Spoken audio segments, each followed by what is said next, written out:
नमस्कार दर्शक बंधु मो कवि देवेंद्र पट्टनायक फ्रॉम जारका जाजपुर।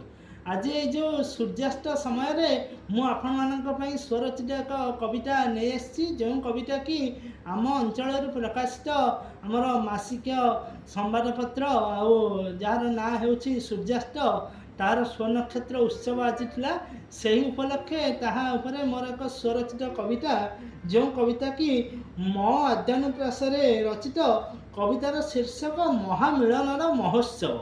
महामिलनर महोत्सव महामिलनर महोत्सव आज भिजेई देउछि नेत्र मातृभूमिरट सुयोग्य संतान एक स्थाने एकत्रित।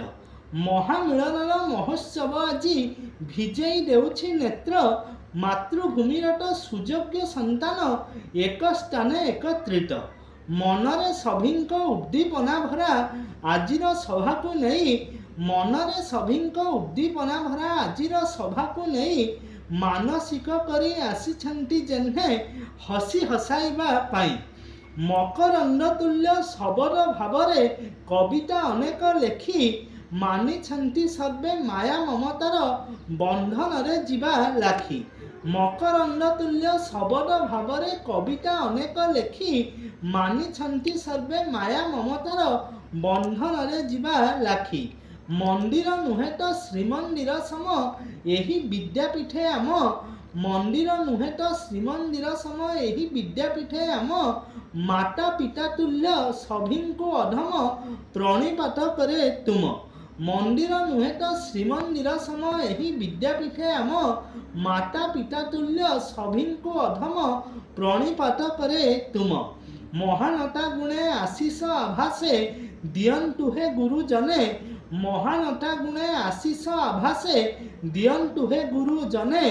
माँ बिरजाल कोटिएरे गोटे माँ बिरजाल कोटिएरे गोटे सूर्यास्तट हेउ दिने माँ बिरजाल कोटिएरे गोटे सूर्यास्तट हेउ दिने सूर्यास्तट हेउ दिने। रहिली नमस्कार। मोर स्वरचित कविता सूर्यास्त उपरे केमिति लागिला निश्चय जणाइबे। भल लागिले लाइक करंतु शेयर करंतु सब्सक्राइब दियंतु एवं कमेंट भी दियंतु। आउ हमर जो सूर्यास्त खबर कागज ताकू सूर्यास्त खबर कागज को बहुत बहुत भल पाइबा दियंतु। रहिली नमस्कार। आपण मानकर देवेंद्र पट्टनायक।